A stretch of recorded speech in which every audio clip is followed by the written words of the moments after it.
안녕하세요. 숭실대학교 스파르탄 소프트웨어 교육원 봉진숙 교수입니다. 오늘은 메타버스와 미래생활이라는 주제로 함께 생각해보는 시간을 가져보도록 하겠습니다. 여러분들은 지금부터 제가 보여드리는 것들 중 적어도 한두 개 정도는 직접 접해보시거나 혹은 주위에서 사용하는 모습들을 보시지 않았을까 싶습니다. 지금 보신 것들은 국내외에서 가장 많이 사용되고 있는 메타버스 플랫폼들을 소개한 것입니다. 이 플랫폼들에서 여러분들은 무엇을 경험하셨을까요? 단순히 게임을 즐기기만 하셨다면 이제는 다른 시야를 가져볼 필요가 있을 것 같습니다. 지금부터 우리는 메타버스란 무엇이며 메타버스가 우리 생활에 어떤 영향들을 미칠 것인지 함께 생각해 보도록 하겠습니다. 대부분 메타버스라는 용어는 한 번쯤 들어본 적이 있으실 거예요. 이러한 메타버스는 초월, 그 이상을 뜻하는 그리스어인 메타라는 용어와 세상 또는 우주를 뜻하는 유니버스라고 하는 단어가 합쳐져서 만들어진 그런 용어입니다. 메타버스는 가상과 현실이 상호작용하면서 함께 진화하고 그 속에서 사회, 경제, 문화 활동이 이루어지면서 가치를 창출하는 세상을 메타버스로 정의하고 있습니다. 이러한 메타버스라는 용어는 1992년 미국 닐 스티븐슨의 과학소설인 스노우 크래시에 처음 사용되게 되었습니다. 소설의 주인공의 이름은 히로라고 하는데요. 이 히로는 현실 세계에서는 파트타임으로 피자 배달을 하고 있는데 메타버스 내에서는 근사한 집도 가지고 그리고 블랙선을 만드는 프로그래머로 소개되고 있습니다. 히로의 주변 사람들이 바이러스에 감염되면서 현실 세계에서도 정신과 육체가 파괴되는 일들을 히로가 알게 되면서 현실과 메타버스를 오가며 사건을 파헤친다는 내용을 담고 있는데요. 이 소설에서 메타버스는 컴퓨터가 만들어낸 세계로 고글 그리고 이어폰을 통해서 접속할 수 있는 가상의 세계이자 광섬유 네트워크를 통해 전 세계에 공개된 소프트웨어로서 묘사되고 있습니다. 소설에서 메타버스라는 가상의 세계에 들어갈 때는 가상의 신체를 빌려서 활동하게 되는데요. 이때 사용자가 가지게 되는 아이덴티티이자 실체를 의미하는 용어로 아바타라는 표현이 처음 사용되기도 하였습니다. 아바타라는 용어는 현재까지 게임이나 소셜 네트워크에서 사용자를 상징하는 디지털로 표현된 가상의 캐릭터라는 확장된 의미로 지금까지도 널리 통용되고 있죠. 닐 스티븐슨이 생각한 초기의 메타버스의 개념은 가상세계와 동일한 의미였습니다. 그런데 이러한 가상세계는 리니지와 같은 대규모 온라인 롤플레잉 게임 그리고 싸이월드 또는 세컨드 라이프 같은 초기 소셜 네트워크 서비스들이 등장하면서 메타버스의 의미도 많은 부분 확장되게 되었습니다. 메타버스라는 용어는 아직 표준화되고 합의된 정의가 있는 것은 아니기 때문에 가상현실 같은 기술로 구현된 세계를 뜻하는 말로 메타버스가 쓰이기도 하고요. 게임이나 인터넷 모두를 포함하는 광의의 의미로 사용되기도 합니다. 소설과는 약간 결을 달리하는 현대적 의미에서 메타버스 개념이 본격적으로 논의되기 시작한 것은 2007년 미국의 비영리 연구단체인 엑셀러레이션 연구재단이 메타버스 로드맵이라고 하는 보고서를 공개하면서부터입니다. 보고서를 발간하기 한 해 전에 이 연구단체에서는 다수의 인터넷 전문가가 참석한 메타버스 로드맵 서밋이라는 행사를 주최했었고요. 이 행사에서 논의된 내용을 정리하고 다시 그 내용을 1년간 인터넷에 공개하여 사회 각계 각층으로부터 의견을 수렴한 그 결과물을 제시한 것이 메타버스 로드맵입니다. 여기에는 4가지 메타버스 유형을 정리하고 있는데요. 어떠한 메타버스 유형들이 있는지 한번 살펴보도록 하겠습니다. 지금 화면을 보시면 위아래를 나누는 하나의 축이 있고요. 좌우를 나누는 축이 하나 있어요. 위아래를 나타내는 하나의 축은 가상화 정도에 따른 구분을 나타내는 축으로서 현실의 바탕을 두고 그 위에 가상을 반영하는지 아니면 완전한 가상의 세계를 추구하는지에 따라 이렇게 나누어 보았고요. 그리고 또 하나의 축은 사용자의 정체성을 중심으로 개인적인 영역을 나타내는 것인지 아니면 외부와 상호작용하는 그런 영역인지에 따라 좌우를 나누기도 하였습니다. 이들 두 개의 축을 중심으로 해서 총 4가지 부분에 서로 다른 영역을 나누었는데요. 이것이 현재 메타버스의 4가지 유형으로 소개되는 그러한 유형들이 되겠습니다. 먼저 증강현실이라고 이름 지어진 이 부분은 현실 세계의 2D 또는 3D의 이미지로 표현한 가상사물 그리고 컴퓨터 인터페이스를 중첩시킨 그런 메타버스를 의미하는데요. 우리 실세계에 존재하는 물리적인 위치나 공간을 기반으로 해서 사용자의 경험과 사용성을 증강시키는 효과를 누리고자 하는 것에 그 목표가 있습니다. 그래서 증강현실은 사용자를 외부 환경과 동기화시켜야 하기 때문에 사용자가 움직이거나 특정 제스처를 취하면 그 의도와 상황을 적절하게 파악해서 이 행위가 반영되도록 하는 것을 목표로 삼고 있습니다. 2016년 출시된 모바일 게임인 포켓몬고가 이 증강현실 메타버스의 대표적인 사례로 꼽힙니다. 실제 우리가 살고 있는 그 지형을 토대로 해서 포켓몬들이 여러 곳에 산적해서 그것을 잡으러 다니는 그런 종류의 게임이죠. 이것이 현실을 기반으로 하고 외부와 상호작용을 하게 하는 증강현실의 대표적인 예가 될 수 있을 것 같아요. 자, 그 다음에 증강현실 옆쪽에 보면 라이프로그 또는 라이프로깅이라고 하는 그런 이름으로 명명된 유형이 있는데요. 말 그대로 사용자의 일상 정보를 기록하고 이것을 가상의 공간에서 재현하는 활동을 말합니다. 우리가 속해 있는 현실을 기반으로 하긴 하지만 생성되거나 만들어지는 정보 또는 데이터들은 모두 디지털로 구현된 플랫폼에 기록이 되고 공유가 되게 되죠. 개인의 일상을 디지털 데이터화한다는 점에서 소셜미디어와 스마트 디바이스를 근간으로 하게 됩니다. 여기에 들어가는 대표적인 예로는 페이스북이 있을 수 있죠. 자, 그 다음에 증강현실 아랫부분에 미러월드라고 명명된 유형이 있는데요.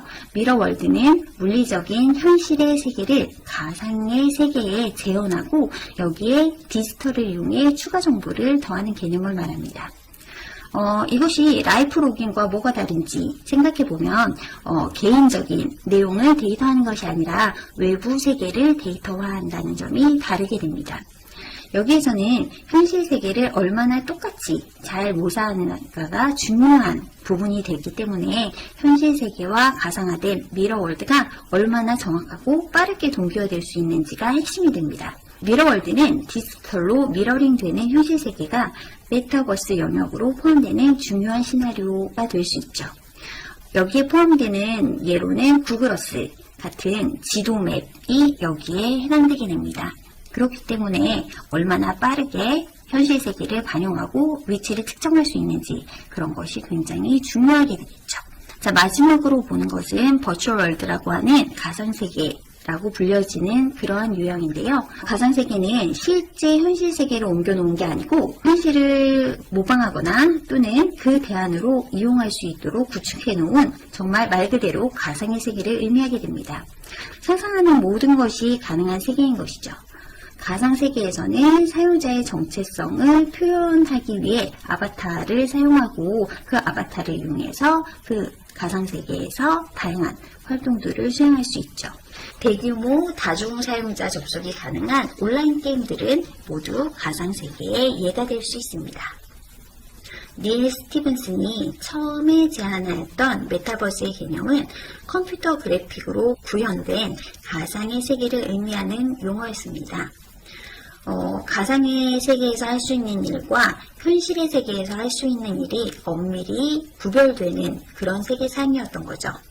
그런데 현재 우리가 말하고 있는 메타버스라고 하는 용어는 컴퓨터로 만들어진 가상세계의 공간이지만 현실 세계로부터 아바타를 통해서 접속한 수많은 사람들이 그곳에서 상호작용을 하고 사회적인 관계를 맺기도 하고 더 나아가서 가상세계에서 유통되는 화폐와 재화를 통해 가상경제가 동작하는 현실과 평행한 그러한 세계를 의미하게 되었습니다. 현실과 가상의 경계가 점점 모호하게 된 것이죠. 기술의 발전으로 인해 가상과 현실의 경계가 흐려지고 서로 영향을 주고받을 수 있는 수준에까지 다다르게 된 것이죠. 자, 그 다음으로는 메타버스가 만드는 가상경제 시대가 온다 라는 책에서 소개하고 있는 메타버스의 핵심 요소를 보여주는 그림입니다. 아래쪽부터 보시면 네트워크, 디바이스, 시공간, UX, 그리고 컨텍스트, 그리고 가치체계 이런 것들로 메타버스가 구성되어 있다라고 소개하고 있는데요. 메타버스는 다수의 사용자들이 언제 어디서나 접속할 수 있는 연결성을 제공하는 그런 세상이야 라고 이야기를 하고 있는 것들이고요. 다양한 디바이스를 통해 접속할 수 있어 라고 이야기하고 있습니다. 그리고 또한 다양한 사용자들이 공유하는 가상의 시공간이 존재하며 그 안에서 사용자들이 서로 소통하고 교류할 수 있다고 이야기하고 있습니다. 그 가상 공간 안에서 사용자들은 다수의 아이덴티티를 가질 수 있고요. 또 이 다수의 아이덴티티를 통해서 여러 공간에 동시에 존재할 수도 있게 됩니다. 메타버스는 사용자가 접속하지 않는 시간에도 시간이 흐르고 있고 현실 세계와 동일한 시간축에 연결된 공간들 그리고 주기가 다른 시간축에 연결된 공간들 모두가 합쳐져서 하나의 메타버스가 될 수도 있어요. 메타버스는 디지털 가상경제를 기반으로 한 다중 평행 세계로서 재화가 추적되고 가치 교환이 일어날 수 있는 공간이 되기도 하죠. 실제로 여러 가지 메타버스 플랫폼에서는 자신이 어떤 게임을 만든다거나 또는 패션 아이템을 만들어서 그것을 다른 사용자들에게 팔아서 이윤을 남길 수 있게 하기도 하는데요.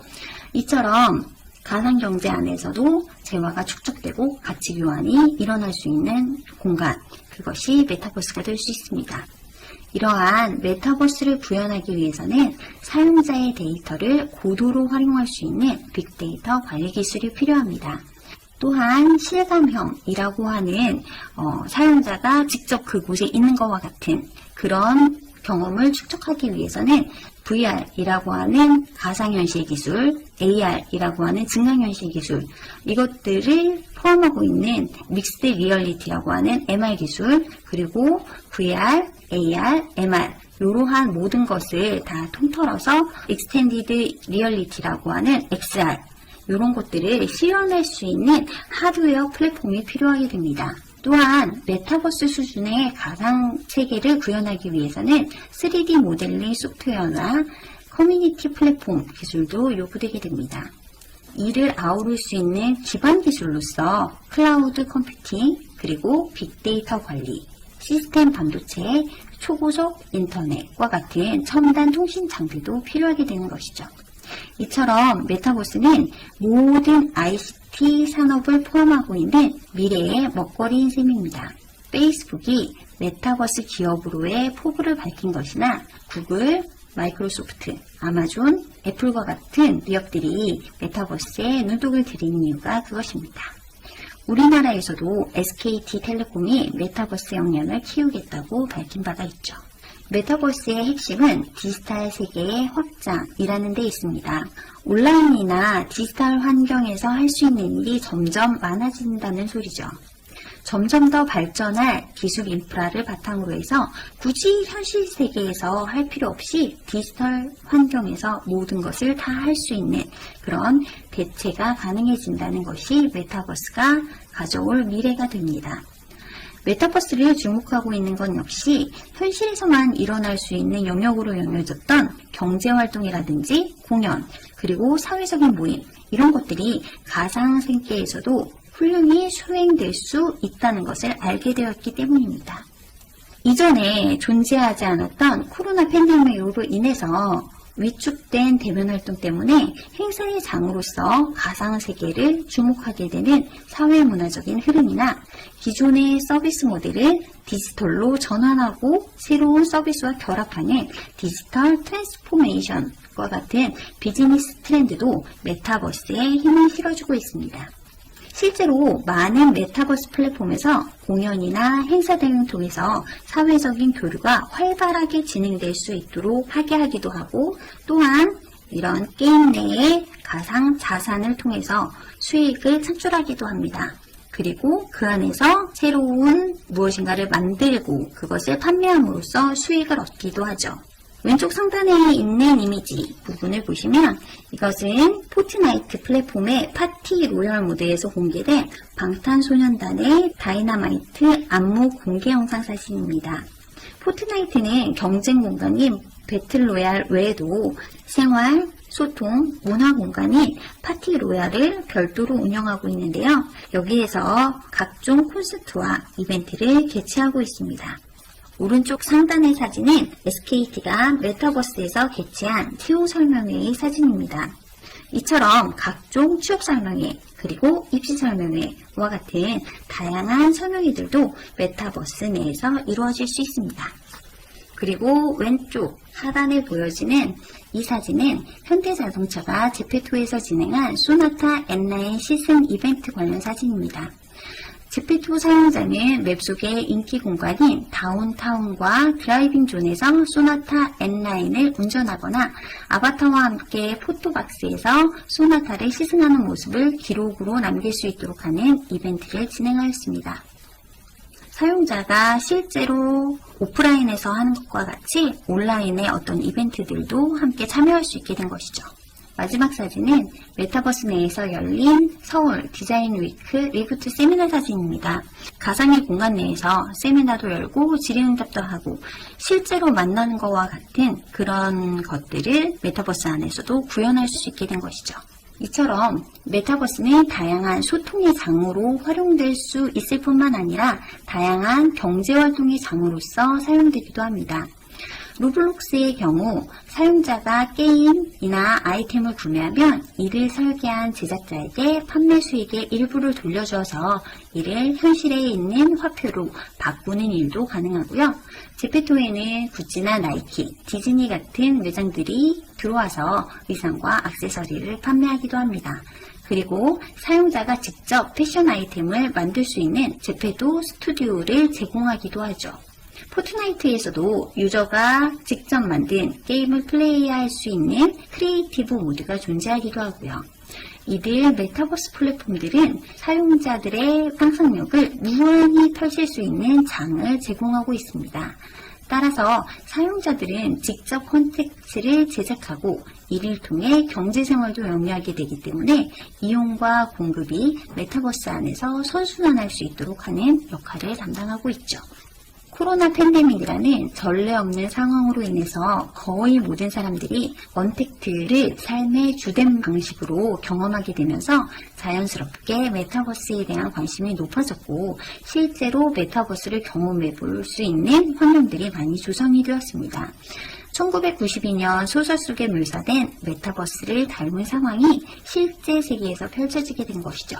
디지털, 온라인, 그리고 모바일로 전환하는 그런 변화들은 코로나19로 인해서 촉발된 것은 아니었지만 전환의 밀도 그리고 전환의 속도를 확연히 증가시키는 계기가 되었습니다.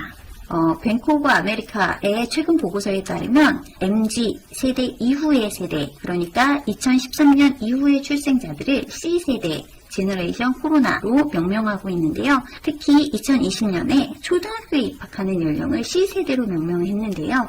이들은 수업을 대부분 온라인으로 수강했고 그리고 친구들과의 교류도 언택트를 해야 했기 때문에 온라인에서 만나는 경우가 훨씬 많아진 그런 세대를 말하게 됩니다. 이들은 온라인과 오프라인 세계의 경계를 특별히 구분해야 하는지 조차를 잘 인식 못하는 그런 세대가 되기도 하는 것이죠. 이렇게 C세대는 메타버스라는 가상 공간에서 머무르는 시간이 리얼월드인 오프라인에서 보내는 시간보다 훨씬 더 길어지게 될 수 있는 최초의 세대가 될 가능성이 농후하게 됩니다. 이전에 보여드렸던 4가지 유형의 메타버스는 모두 디지털, 모바일, SNS라고 하는 키워드들을 핵심 요소로 삼고 있습니다.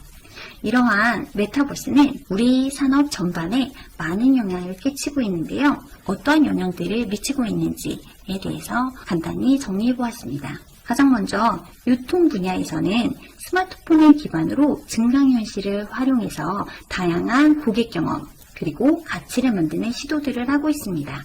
우리가 쇼핑을 하고자 할 때 패션 아이템이나 가구 그리고 인테리어에 관련된 여러 가지 소품이나 어떤 것들은 온라인의 정보와 사진만으로는 나나 우리 집에 어울리는 것인지 쉽게 판단하기가 어려운데요. 이런 경우 증강현실 기술이 좋은 대안이 될 수 있습니다.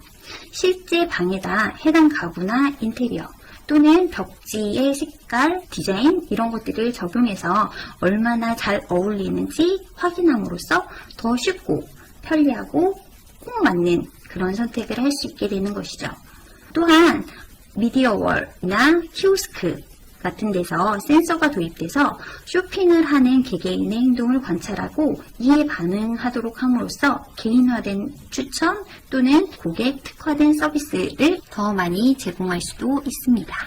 증강현실과 가상현실이 가진 가장 강력한 기능은 실감나는 컨텐츠를 만들 수 있다는 것인데요. 엔터테인먼트와 스포츠 분야에서는 이러한 실감형 그리고 참여형 사용자 경험이 매우 중요하기 때문에 메타버스는 이런 것을 제공해 줄 수 있어 라고 이야기를 하고 있는 것들이죠. 그 다음으로는 교육 분야를 살펴볼 건데요. 교육 분야에서는 증강현실 콘텐츠를 활용해서 학생들의 참여나 상호작용을 더욱더 극대화할 수 있는 것들이 가능해졌습니다. 다양한 실습 그리고 체험을 진행할 수 있고요. 수업에 참여하는 효과를 극대화할 수 있게 됩니다. 각자 원하는 학습 환경을 자신에게 맞도록 최적화할 수도 있고요. 실감날 현장과 컨텐츠를 가지고 학습하게 함으로써 재미있게 학습할 수 있는 효과도 누릴 수 있습니다. 그리고 의료 분야에 있어서도 환자에게 맞는 가상현실을 이용해서 다양한 임상실험들이 진행되고 있습니다. 치료 목적 외에도 선행의학 연구에도 VR 기술 사용될 수 있습니다. 중요한 장비나 실험실에 접근할 수 없는 상황에서도 가상화된 장소에서 실험을 하거나 연구를 진행하거나 또는 원거리 협업이 가능하기도 하죠. 가상 시뮬레이터를 활용한 기술 트레이닝에도 용이하고요. 개인화된 원격 진료 그리고 버추얼 케어도 가능하게 된 것이죠. 이런 것들로 인해서 시간을 내서 병원에 가야 된다는 부담감을 사용자들에게는 줄여줄 수 있고요. 선제적으로 치료를 받을 수 있도록 하는 환경을 조성함으로써 의료 분야에도 많은 기회를 제공할 수 있는 것이 메타버스가 될 것이다 라고 전문가들은 생각하고 있습니다. 우리가 메타버스라는 용어를 설명할 때 MZ세대라는 표현을 참 많이 써요. 밀레니얼 세대와 G세대를 합친 용어인데요. 밀레니얼 세대라고 하는 것은 1980년대 초반부터 1990년대 중반까지 의 세대를 밀레니얼 세대라고 얘기를 하고요. 그 이후부터 시작해서 2010년까지의 세대를 G세대라고 얘기를 해요. 이 영상을 듣고 있는 여러분들이 아마 G세대에 해당되게 될 것입니다. G세대는 스마트폰으로 연결된 첫 세대로서 그들은 언제 어디서든 스토리의 일부가 될 수 있는 환경 속에서 자라나게 되었습니다. 그렇기 때문에 스토리텔링보다 더 심화된 스토리 리빙 이라는 것을 실천하면서 살고 있는 것이죠. 미디어 분야도 이전 엔터테인먼트와 스포츠와 마찬가지로 고객들이 원하는 가치를 실현하는 사용자 경험을 제공할 수 있느냐가 매우 중요한 조건이 되게 되었습니다. 자, 그 다음에 제조 분야에서도 많은 혁신들을 가져올 것이라고 기대가 되어지는데요. 모이기 힘든 시간 그리고 위치에 있는 사람들도 함께 소통하고 만나서 협업할 수 있는 그런 기회가 더욱 많아질 거야 라고 예측을 하고 있고요. 또한 가상현실과 증강현실 이런 기술들을 이용해서 위험하거나 복잡할 수 있는 시스템들을 가상화해서 실제 환경에서 장비를 조작하고 운용하는 것처럼 트레이닝할 수 있어서 이런 트레이닝을 이용해 작업자들이 안전사고 발생 확률을 줄일 수 있는데 도움을 줄 수도 있지 이런 이야기들이 제조 분야에서 나오고 있습니다. 이처럼 메타버스가 만드는 미래는 지금과 유사하기도 하지만 지금과는 조금 다른 측면으로 더 진화하고 발전하게 될 것으로 예측되고 있습니다. 지금까지 살펴본 바와 같이 메타버스는 산업 전 분야에 걸쳐서 다양한 변화를 선도하고 있습니다. 메타버스로 인해 메타버스 플랫폼 내에서는 게임 개발자나 가상의상 디자이너, 그리고 가상 건축가 등 다양한 직업이 생겨나고 있으며 이전 시대에 블로거, 유튜버 등 크리에이터가 존재했던 것처럼 메타버스 시대에도 새로운 많은 직업군, 새로운 많은 크리에이터들이 생겨나게 될 것입니다. 또한 메타버스를 뒷받침하는 다양한 기술 분야들이 존재하기 때문에 그 기술 분야에 있어서도 다양한 전문가들이 필요할 것입니다. 따라서 메타버스에 대해 바르게 이해하고 메타버스가 바꿔나갈 우리의 미래를 바르게 인식함으로써 본인의 진로를 어느 분야로 생각하든지 이런 메타버스와의 접점들을 생각해서 자신의 가능성을 더 빨리 찾아내고 더 많이 발전시켜 나갈 수 있는 기회로 삼으시길 바라겠습니다. 우리가 처음에 메타버스 플랫폼이라는 플랫폼을 봤을 때 생각했던 것과 지금 우리가 메타버스 플랫폼을 바라보는 시각이 조금이라도 바뀌었다면 이 시간은 여러분들에게 의미 있는 시간이 될 수 있을 것 같습니다. 메타버스가 만드는 미래, 우리도 준비해 나가야 할 것입니다. 경청해 주셔서 감사합니다.